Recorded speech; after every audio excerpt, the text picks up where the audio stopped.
দর্শক আসসালামু আলাইকুম। আজকে 1 জুন 2026 আমার চাকরির জীবনের একটা অভিজ্ঞতা আপনাদের সঙ্গে শেয়ার করতে চাই, এই কারণে এই ভিডিওটা করা।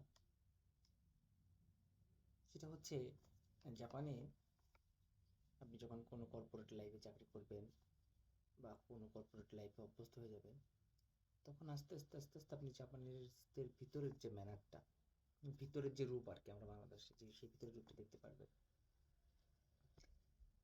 আমি আমার এই জাপানের জীবনে এখন পর্যন্ত কোনো কোম্পানি বা চাকরি তেমন পরিবর্তন করিনি। প্রথম যেখানে চাকরি করেছিলাম সেখানে 3 বছর একটু বেশি সময় কাজ করেছিলাম। তারপরে ইশিগাওয়া কেনের যে হোটেলটাতে চাকরি করেছিলাম, সেই হোটেলটাতেও দীর্ঘদিন চাকরি করেছিলাম। সেই হোটেলটাতে ভূমিকম্পের ফলে সেই হোটেলের 2টা বিল্ডিংয়ের একটা বিল্ডিং ভেঙে যায়, যার কারণে আমি চাকরিটা ছাড়িনি। চাকরিটা সকলেরই চলে যায় এবং যার পরিপ্রেক্ষিতে বর্তমান কোম্পানিতে আমি জয়েন করি। তো বর্তমান কোম্পানিতে, এটা একটা গ্রুপ অফ কোম্পানিজ হোটেল। এই কোম্পানিতে আগে পরে কখনো কোনো বাংলাদেশি নেয়নি। এই কোম্পানিতে নিয়েছে হচ্ছে কি আর্জেন্টিনা, আমেরিকান, ল্যাটিন আমেরিকার দেশ থেকে অনেক ছেলে মেয়েদেরকে, চাইনিজ, এবং এশিয়ার থেকে নিয়েছে শুধুমাত্র নেপালি এবং মিয়ানমার। এক্ষেত্রে বলে রাখি, নেপালি এবং মিয়ানমারের ছেলে মেয়েদের নেওয়ার ক্ষেত্রে সব থেকে প্রায়োরিটি দেয় কোম্পানি, এই কারণে যে তারা যে তাদের দেশ থেকেই তারা এন্ট্রি করে আসে। এন্ট্রি এগুলো কমন, নেপালে মিয়ানমার এগুলো কমন, এগুলো পাওয়া যায়, যেটা আমাদের দেশে পাওয়া যায় না। সুতরাং সেক্ষেত্রে তারা এগিয়ে। তো আমি যখন এই কোম্পানিতে ভাইবা দিয়েছিলাম, মোটামুটি এই কোম্পানিতে 3বার ভাইবা দিতে হয়। যারাই নতুন ঢোকে 3বার ভাইবা দিতে হয়। আমি মাত্র একবার ভাইবা দিয়ে একবারই চাকরি হয়েছিল, কারণ আমার পূর্বে হোটেলের কাজের অভিজ্ঞতা ছিল। তো এই কোম্পানিতে আমি যোগদান করার পরে আমি যখন আমার প্রথম 3 মাস ট্রেনিং পিরিয়ড শেষ করেছিলাম, আমাকে হোটেলের ফ্রন্ট ডেস্ক এবং গেস্ট সার্ভিস দুটাতে দিয়েছিল। আমার কাজের যে আর নাই, মানে নাইতেই আমার কাজের যে বিবরণী, সেখানেও আমার ফ্রন্ট ডেস্ক এবং গেস্ট সার্ভিস লেখা আছে। তো 2.5 বছর অধিক সময় ধরে আমি এই কোম্পানিতে চাকরি করতেছি।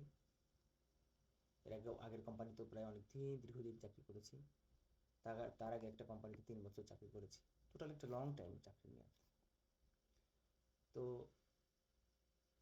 আমার চাকরিটা সাধারণত দুপুর 1:30 থেকে শুরু হয়। 1:30 থেকে শুরু হয় এই কারণে, আমার চেক ইনের সময় হচ্ছে বিকাল 3টা থেকে।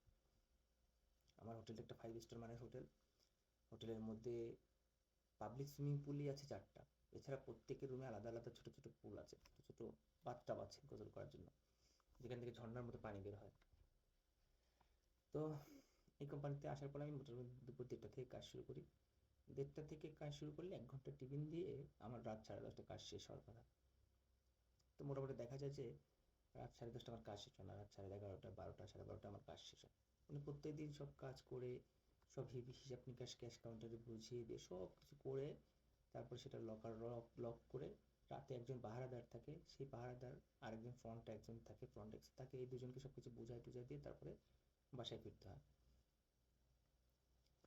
তো গত বেশ কয়েক মাস ধরে, 2-3 মাস ধরে আমার কাজের শিফট এমন হয় যে সকাল 6টায় পরে এই কারণে, আমি যে শহরটাতে থাকি নাগানোগের মাতসুমোতোতে, এই শহরের নিকটবর্তী একটা জায়গা আছে জাপানের সব থেকে বিখ্যাত জায়গা, কামিকোচি।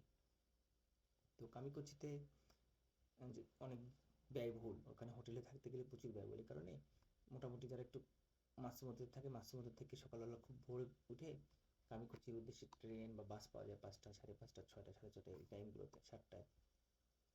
তো আমার হোটেলে যারা মোটামুটি থাকে তারা চেক আউট করে সকাল 6টায়, 6:30, 7টা, 8টা, 9টা, 10টা, 11টা পর্যন্ত চেক আউট করে। তো আমাকে ইদানিং সকাল 6টার সময় দেয়, 6টা থেকে 11টা পর্যন্ত দেয় শিফট। আবার মাঝখানে নাকানুকা, অর্থাৎ মাঝখানে বিরতিটা একটু লং টাইম দিয়ে আবার রাতের শিফটে দেয়। অর্থাৎ সকালের শিফটের চেক আউটও করতে হয়, এরপরে বিকেলের শিফটের গেস্ট সার্ভিস এবং চেক ইন এটাও করতে হয়। মানে একদিনে 2বার কাজ করতে হয়। তো আমার কাছে বেশ কিছু কাজের ভালো অফার আছে। আমার তার থেকে একটা বেশি পছন্দের কাজের অফার হচ্ছে, জাপানের রাজধানী টোকিওতে যারা বাড়ি কিনতে চায় বা হাউস রেন্ট নিতে চায়, সে এরকম একটা অফিসে, খুব বড় অর্গানাইজেশন, বড় অফিস, সেখানে আমার চাকরির কথা হয়েছিল। এটাকে বলে কুদোসান। অনেকে জানেন যারা জাপানে থাকেন, বাড়ি ভাড়া করতে গেলে বা বাড়ি কিনতে গেলে মাঝখানে একটা এজেন্সি থাকে, মাঝখানে একটা কোম্পানি থাকে। ওরকম একটা কোম্পানিতে আমার চাকরি হয়েছিল, যে চাকরিটা খুবই ভালো, কারণ ওইখানে আমার মালয়েশিয়ান বন্ধু চাকরি করে, ওর রেফারেন্সে চাকরিটা হয়েছিল। তো আমি চাচ্ছিলাম আমার বর্তমান চাকরিটাকে ছেড়ে দিতে। আমার বর্তমান চাকরিটা খুবই ভালো, আমাকে বেতন দেয়, 2-3টা বোনাস দেয়। তারপর হচ্ছে গিয়ে বেচা কেনা ভালো হলে সেখান থেকে বোনাস দেয়। নিজের মতো করে ছুটি নিতে পারি, যে কোনো জায়গাতে যেতে পারি, সব সুযোগ সুবিধা আমাকে দেয়। বাড়ি ভাড়া খুব কম টাকাতে, বড় অ্যাপার্টমেন্ট দিয়েছে, কম টাকাতে থাকি, সুযোগ সুবিধার শেষ নেই, সুযোগ সুবিধা ভালো, হোটেলে খাওয়া দাওয়া করা যায়। কিন্তু সমস্যা হয়েছে যে আমার সকালে কাজে যেতে হয়, আমার মাঝে মাঝে বিকেলে রাতে কাজে যেতে হয়। কাজটাও সমস্যা না, সমস্যা হচ্ছে ফ্রন্ট ডেস্কে বা গেস্ট সার্ভিসে আপনার বসার কোনো সুযোগ নেই। টানা 8 ঘন্টা, 9 ঘন্টা, 10 ঘন্টা আপনাকে একটানা দাঁড়িয়ে থাকতে হবে।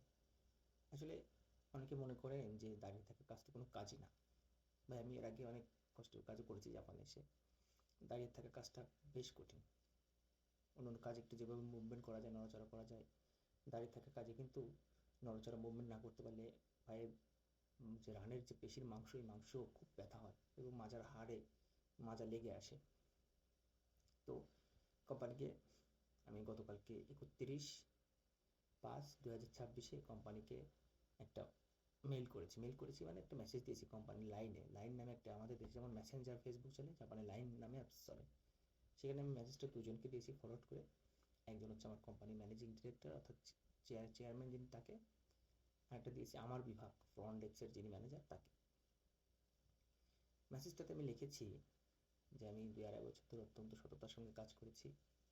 আমি আমার সর্বোচ্চটুকু দিকে কাজ করেছি এবং 2025 সালে আমার সবগুলো গ্রুপ অফ কোম্পানিজ হোটেলের মধ্যে আমি বেশি, জাপানের সব কিছু মিলায়ে আমি সব থেকে বেশি কাস্টমার রিভিউ পেয়েছিলাম। কাস্টমার রিভিউগুলো আমি একটা ফাইলে সংরক্ষিত করেছি, কারণ জাপানে এই ভালো দিনগুলোতে আমি সর্বোচ্চ পরিশ্রম করেছি, যার কারণে কাস্টমাররা আমাকে প্রশংসা করেছে, ভালো কমেন্ট করেছে, ভালো রিভিউ দিয়েছে। তো আমি এগুলো সংরক্ষণ করে রেখে দিয়েছি। তো আমি লিখেছি যে আমি আমার সর্বোচ্চ চেষ্টা করেছি, কাস্টমার রিভিউ পেয়েছি, তো আমি আপাতত আর ফ্রন্ট ডেস্ক বা গেস্ট সার্ভিসে কাজ করতে চাই না। আমি হোটেলের মেইনটেন্যান্স বা অন্য অন্য যে কাজগুলো আছে, যেগুলো একটু মুভমেন্ট, নড়াচড়া বেশি করা যায়, সে কাজগুলো আমি করতে চাই। এটা লিখে বিনীত অনুরোধ করে আমি কোম্পানির ম্যানেজিং ডিরেক্টর এবং আমার ডিপার্টমেন্টের যিনি ম্যানেজার, তাকে দুজনকে মেইল করেছি। আমি সেই মেসেজটা আপনাদেরকে দেখাচ্ছি কী লিখেছিলাম সেখানে। তো এরপরে আমার যে উত্তরটা এসেছে, সেই উত্তরটাতে আমার যিনি কোম্পানির মালিক ছিলেন, ম্যানেজিং ডিরেক্টর, তিনি আমাকে লিখেছেন, তোর যদি কোনো সমস্যা থাকে তুই সরাসরি আমাকে কথা বলতে পারিস বা আমার অফিসে আসতে পারিস। কারণ আমরা যে গ্রুপ অফ কোম্পানিজ হোটেলে চাকরি করি, তার মূল যে হেড অফিস, যেটাকে হনসা বলে, ম্যানেজার সে, মানে মালিক হচ্ছে সে হনসাতে থাকে। তিনি বলেছেন যে আমার এখানে আয়, এসে বলে যা তোর কোনো কাজের সমস্যা কিনা, কেউ কিছু বলেছে কিনা, আর যদি না হয় আগামী সপ্তাহে আমরা তোকে নিয়ে বসবো, বসে তো শুনবো যে কী সমস্যা অসুবিধা। গতকালকে দুপুরের দিকে আমি ইমেলটা করেছিলাম, মানে মেসেজটা করেছিলাম কোম্পানির দুইজনকে। রাতের দিকে আমার যে বিভাগীয় প্রধান, ম্যানেজিং, এই যে ফ্রন্ট ডেস্কের যিনি ম্যানেজার, তার নাম হচ্ছে ইয়ানাগিসাওয়া সান, আমাকে একটা মেসেজ দিয়েছেন। মেসেজটা হচ্ছে, রাসেল, তুই আমাদের একজন গুরুত্বপূর্ণ কর্মী, তুই জাপানি ভাষা এবং ইংরেজি ভাষা দুটাতেই আমাদের সেবা দিয়ে থাকিস, যার কারণে কাস্টমাররা ভূয়সী প্রশংসা করে। তো যদি কাজে কষ্ট হয় তুই বিশ্রাম নিবি, রেস্ট নিবি, আমি তোকে নিয়ে আবার বসবো, তোর সঙ্গে কথা বলবো। মানে আমি চাকরি ছাড়তে চাই, আমি সত্যিকার অর্থে চাকরিটা ছাড়তে চাই এবং এই চাকরিটা ছেড়ে আমি আরও ভালো, এর থেকে ভালো কোনো একটা চাকরিতে যেতে চাই। তো সর্বশেষ পরিপ্রেক্ষিত হলো আজকে সকাল 1 তারিখ, 1/6/2026, আমার যে কোম্পানির লিডারকে মালিক পাঠিয়েছে আমার বাসায়।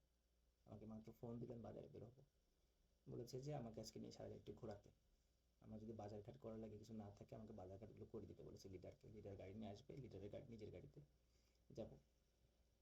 তো আমার এই মেসেজটা হচ্ছে, আমি যখন কাজ করি বা আমি যখন কাজ করার চেষ্টা করি, আমি জাপানিজদের মতোই হয়ে গেছি। কাজ করার সময় আমি আর মানে ইমোশনালি কাজ করি না, আমি কর্পোরেটভাবে যতটুকু কাজ করা যায় সেতটুকু কাজ করি, সততা এবং নিষ্ঠা দিয়ে কাজ করি। যার কারণে আমি চাকরি ছাড়ার জন্য 2বার লিখিত দিলেও আমার চাকরিটা আমাকে ছাড়তে দেয়নি। আমি চাকরি ছাড়তে চাই, আমাকে চাকরি ছাড়ে না।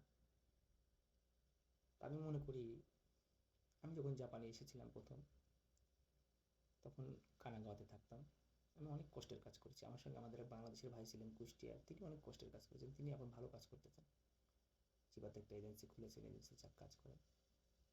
জাপানে ভালো বা মন্দের কোনো শেষ নেই, ভালো মন্দ সব কিছুই জাপানে আছে। আপনাকে যেটা করতে হবে, সেটা আপনাকে ধৈর্য ধারণ করতে হবে, আপনাকে সহনশীল কথাটা বোঝেন তো, মানে খুব বেশি দাপাদাপি না করে একটু সময় নেওয়া, নিজেকে গোছানো। কর্পোরেট লাইফে যখন চাকরি করবেন জাপানে, 2-3টা জিনিস মাথায় রাখবেন।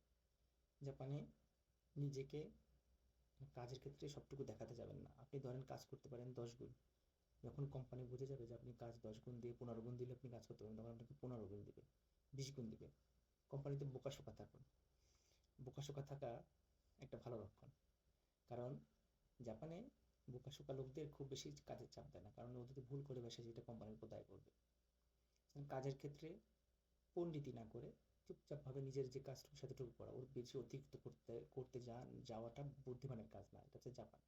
জাপানে যদি একবার কোনোভাবে বুঝে যায় যে আপনি কাজ দিলে যে কোনো কাজই করতে পারেন, তাহলে আপনাকে আরও বেশি দিবে। জাপানে ভাষার মান উন্নয়ন করেন, কোনো সেক্টরে গেলে কাজ পরিবর্তন করবেন না। আমার মেসেজটা, এই কলের মেসেজটা হচ্ছে, আমি আজ পর্যন্ত 3-4টা কোম্পানিতে চাকরি করেছি, কখনো কাজ পরিবর্তন করিনি। প্রথমটা মেয়াদ শেষ হয়ে গেছে, দ্বিতীয়টা কোম্পানি বন্ধ হয়ে গেছে, তৃতীয়টা আমি এখন ছাড়তে চাই, আমাকে ছাড়ে না। তো আপনারা জাপানে এসে আপসেট হয়ে পড়েন যে কাজ পাচ্ছি না, কাজ হচ্ছে না, কাজ নেই, জাপানে হতাশ। তারা ভাই আরেকটু ধৈর্য ধারণ করেন, আরেকটু চেষ্টা করেন।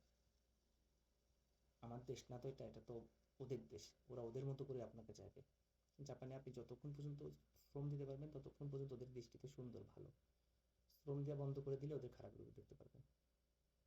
যখন আপনি একটু শ্রম দেওয়া বন্ধ করে দেবেন, আপনি একটু ভালো শ্রম না দেবেন, তখন আপনার সঙ্গে ভীষণ খারাপ ব্যবহার করবে, আপনি তখন বোঝা হয়ে যাবেন। আর একটা কথা বলি, এই সপ্তাহখানেক আগে বাংলাদেশের এক ভাই এখানে বিজনেস করেছেন, বাড়ি কিনেছেন, গাড়ি কিনেছেন, তাকে মাত্র 30 দিনের ভিসা দিয়েছেন, সে বাড়ি গাড়ি বিজনেস সব কিছু বন্ধ করে বেঁচে দিয়ে চলে গেছেন বাংলাদেশে। আর একটা ভাই, আমার তার সাথে খুবই ভালো সম্পর্ক, উনি শিজুওকাতে হোটেলে চাকরি করেন অনেক বছর ধরে, জাপানিজ পাসপোর্টও নিয়েছেন। তিনি কিছুদিন আগে বাংলাদেশে গেছেন 6 মাসের জন্য। তার একটাই কারণ, বর্তমান যে কোম্পানিতে কাজ করতেন ফ্রন্ট ডেস্কে গেস্ট সার্ভিসে দাঁড়ায় থাকতে ওনার পায়ের মাংস এত ব্যথা এবং মাজা এত সমস্যা হয়েছে যে উনি এখন ঢাকাতে গিয়ে থেরাপি নিচ্ছেন। তো দাঁড়ায় থাকা কাজটাও আসলে কঠিন, এবং জাপানের যে কোনো সেক্টর, সেটা হোটেল হোক, সেটা কেয়ার গিভার হোক, যেখানে সব সেক্টরেই যন্ত্রণা আছে।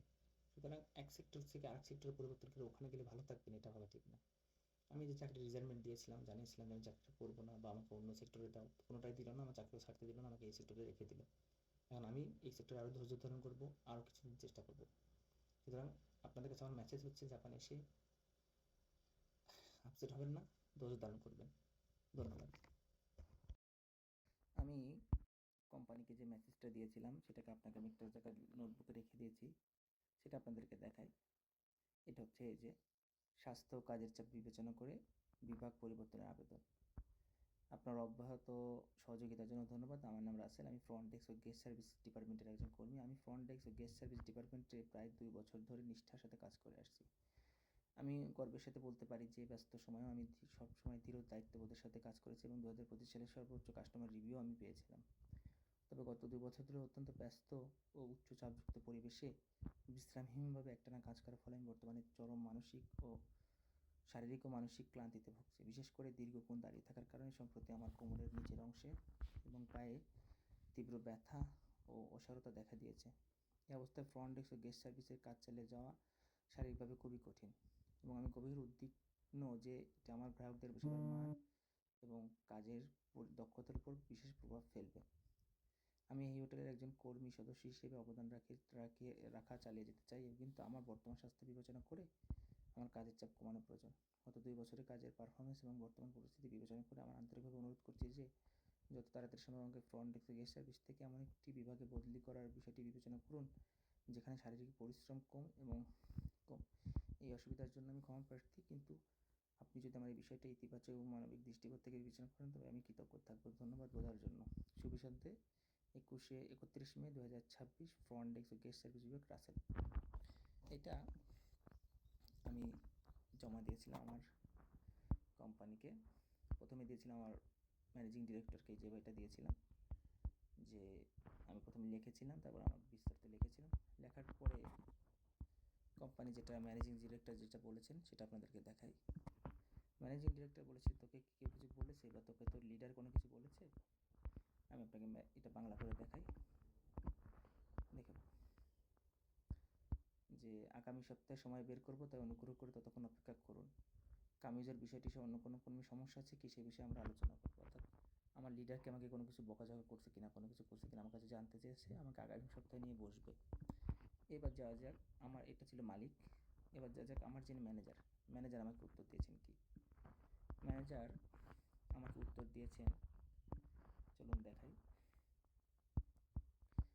রাসেলের অধ্যাবসায় সততার সাথে কাজ করে এবং গ্রাহকদের কাছ থেকে চমৎকার প্রতিক্রিয়া পায়। বিদেশি ভাষা হিসেবে জাপানি ভাষায় কথা বলা রাসেলের এই ধরনের কাজের জন্য আমি তাকে অত্যন্ত শ্রদ্ধা করি। তুমি অনেক পরিশ্রম করেছো, আমি তোমার সাথে আবার কথা বলতে চাই। যখন প্রয়োজন অনুগ্রহ করে ঠিকমতো বিশ্রাম নিও, ইয়ানাগিসাওয়া। তো আমি চাইলাম ছুটি, চাইলাম পরিবর্তন করতে, আমাকে দিল না। এক্ষেত্রে আমি ধৈর্য ধারণ করব, ধৈর্য ধারণ করে নতুন করে আবার চেষ্টা করব। কোম্পানি আমার সম্পর্কে হয়তো একটা পজিটিভ কোনো কিছু চিন্তা ভাবনা করবে। বাজারের ব্যাগ নিয়ে গাড়ি চলে আসছে। বাজারের ব্যাগ 3-4টা সঙ্গে নিয়েছি, নিয়ে সুপার মার্কেটে যাচ্ছি। সুপার মার্কেটে গিয়ে আজকে অনেক কিছু একসঙ্গে কিনেছি। 20 কেজি চাল, বাজার সদায় যেখানে যা লাগে মোটামুটি 4-5 ব্যাগ ভরেই কিনেছি। কিনে ইন্ডিয়ান রেস্টুরেন্টের দিকে যাচ্ছি। ও বললো যে আমি কিছু খেতে চাই কিনা, বললাম যে বাংলাদেশি বিরিয়ানি খাবো। ইন্ডিয়ান রেস্টুরেন্টের দিকে যে ও খেলো হচ্ছে বাংলাদেশের নান খাড়ে, আমি খেলাম বিরিয়ানি। তারপরে বাসায় আসলো, বাসায় এসে আমার বাইকটা চালালো।